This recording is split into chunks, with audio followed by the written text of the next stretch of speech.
A rejeição é um mal que todos sentirão. Seja na infância ou na vida adulta, em algum momento nos sentimos isolados, ou nos sentiremos, não fazendo parte de um grupo, e naturalmente, por causa disso, nos inclinamos às lamuriações e ao desânimo. Você já sentiu isso? Considerando que sua resposta foi sim, hoje vamos conhecer uma doutrina filosófica que pode nos ajudar a combater esse mal que afeta nossa mente e o nosso corpo.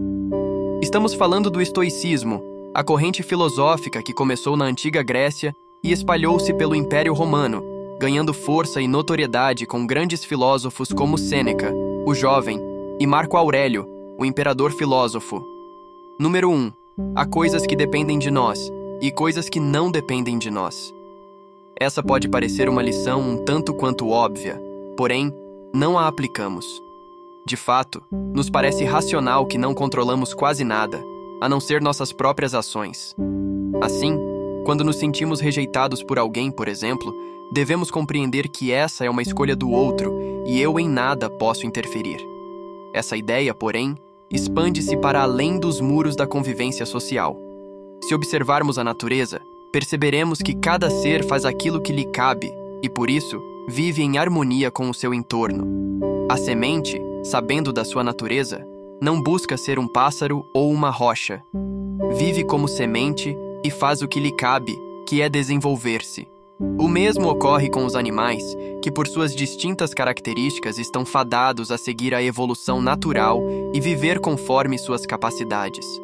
O ser humano, por outro lado, deseja controlar tudo ao seu redor, inclusive os demais. Quando as situações cotidianas saem do controle, o que fazemos? Nos frustramos, nos sentimos mal e frágeis, como se algum mal pudesse nos ocorrer naquele momento. No fundo, o que aconteceu é que nos sentimos incapazes quando não nos sentimos no controle, seja no caso de situações banais ou mesmo em relações com outras pessoas. Ainda dentro dessa perspectiva, o que nos cabe fazer para lidar melhor com a rejeição? Entender que as decisões alheias são, no fim das contas, dos outros e não podemos controlar isso. Se nos rejeitam, sejamos melhores e nos mantenhamos firmes nas virtudes, jamais desejando descontar, na mesma moeda, aquilo que nos fizeram. Dentro da doutrina estoica, essa postura é basilar para a vida de um filósofo. Não deixar a paz interior ser roubada por um elemento externo é fundamental para manter-se na vida moral e caminhar em busca da sabedoria. Se a todo momento nossa alma se estremece com os problemas do nosso entorno, principalmente aqueles que nos afetam por questões emocionais ou físicas, mostra-se nesse momento que nossa consciência ainda está longe de concentrar-se no mundo metafísico.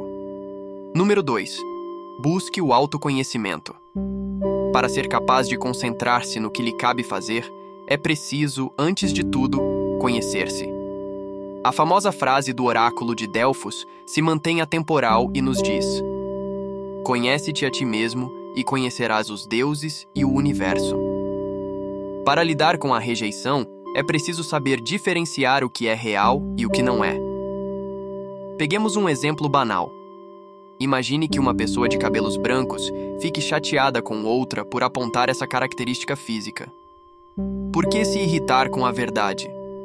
Alguns podem argumentar acerca da insensibilidade do comentário, do possível trauma que essa pessoa tenha em não aceitar seus fios de prata. Porém, no final das contas, a sentença continua verdadeira. Saber o que somos, desde aspectos mais banais como a cor de nossos cabelos, até nossos valores, faz com que a rejeição perca força. Se pretendem excluir-te de um círculo de amizades por lhe achar uma pessoa indesejada, apenas aceite que talvez esses não sejam os melhores amigos que você possa ter. A rejeição passa a ser uma seleção, e é você quem acaba por decidir onde deve gastar sua energia. Para tanto, não podemos abrir mão do autoconhecimento. Quando deixamos quem somos de lado para se inserir em um grupo, em uma moda ou mesmo em um estilo de vida que não nos agrada, estamos apenas aprisionando nossa alma com mais correntes que não merecem ser colocadas. Número 3. A rejeição é uma oportunidade de crescimento. Para entender essa lição, é fundamental compreender que a vida está buscando a todo momento nos ensinar. Desde as situações mais corriqueiras até verdadeiras epopeias dignas de Homero, a vida não desiste de nos fazer aprender valiosas lições. Pensando nessa perspectiva, sempre que nos ocorre uma rejeição, seja em qualquer esfera de nossas vidas, podemos pensar que a vida está nos dando um presente, a chance de sermos melhores. Colocando em exemplos práticos, pensemos em uma relação a dois. A rejeição do outro certamente nos abre feridas e nos machuca. Porém, se por alguns instantes conseguirmos nos desvencilhar da dor e buscarmos entender onde erramos, será que não poderemos encontrar pontos de melhorias? Nesse sentido, a rejeição nos revela algumas debilidades e defeitos, e isso é uma verdadeira bênção para quem está no caminho do autoconhecimento. Um filósofo, um verdadeiro amante da sabedoria, jamais pode achar que a rejeição é algo ruim, no seu sentido literal. Certamente é desconfortável, mas, como tudo na natureza, cumpre um papel importante na evolução dos seres, incluindo os seres humanos.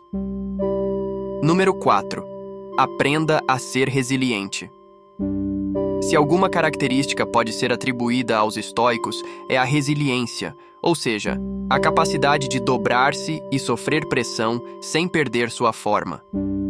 Os estoicos defendiam um estilo de vida rígido, focado na vivência das virtudes e numa vida moral.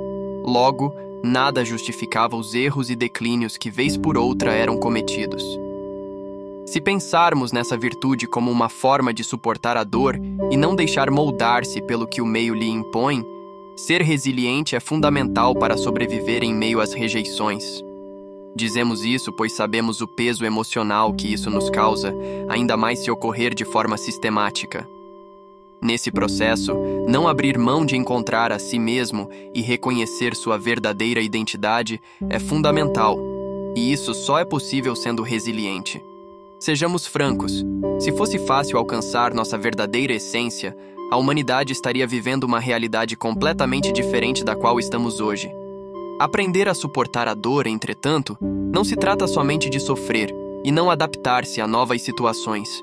Uma pessoa resiliente deforma, mas jamais quebra, tal qual um galho de salgueiro que com o peso da neve invernal acaba cedendo, até que a neve escorre e vai ao chão e os galhos podem retornar à sua posição inicial. Dentro dessa perspectiva, é preciso entender o valor da flexibilidade, mas não no sentido de ceder aos seus impulsos e defeitos. A flexibilidade a qual nos referimos é a capacidade de reconhecer as situações e moldar-se a elas sem perder sua essência. De maneira prática, significa dizer que, ao ser rejeitado, não pense em superar a dor e suportá-la até as últimas instâncias. Sinta-a, mas saiba que ela não pode lhe definir, e apesar de estar sentindo dor, você fará aquilo que lhe cabe fazer. Número 5. Busque novas perspectivas. Um caso comum que nos ocorre ao sofrermos um tipo de injustiça é o de observar apenas o nosso ponto de vista. Naturalmente, esse movimento é o mais simples e o mais banal, pois sempre estamos, de forma direta ou não, falando por meio do nosso ângulo de visão. Mesmo assim, uma prática estoica que pode nos ajudar muito é enxergar tudo de uma nova perspectiva. Não estamos falando necessariamente da perspectiva do outro, o que é extremamente difícil quando estamos com raiva, por exemplo, pois nos prendemos sempre aos fatos objetivos. Queremos dizer em colocar tudo sob um novo prisma. Vamos a um exemplo banal e, mais uma vez, corriqueiro. Quando nos sentimos rejeitados por alguém, qual a perspectiva que assumimos? Que não somos desejáveis, que fomos enganados, humilhados e que nosso orgulho está ferido, correto? Agora vejamos por outro lado. Se a pessoa lhe rejeitou, é uma escolha dela e ela quem perdeu, no fim das contas. Quantas outras pessoas são tão amáveis quanto ela? Não deixemos-nos roubar a paz de espírito por uma emoção passageira. Perceba que não se trata de uma negação da dor, mas sim de redirecionar nosso olhar para um novo local. Assim, a rejeição que antes parecia insuportável agora se mostra quase como uma dádiva. Apesar de todos esses conselhos, sabemos que lidar com a rejeição nem sempre é simples. Por isso, nossa dica final é a de que saibamos analisar de maneira mais racional as experiências que vivemos. As emoções advindas de uma rejeição tendem a nos levar ao extremo, e sabemos que neste local não está a sabedoria. É preciso, portanto, acima de qualquer conselho, saber aprender consigo mesmo e corrigir nossos erros. Não seremos perfeitos, mas, sem dúvida, poderemos ser seres humanos melhores.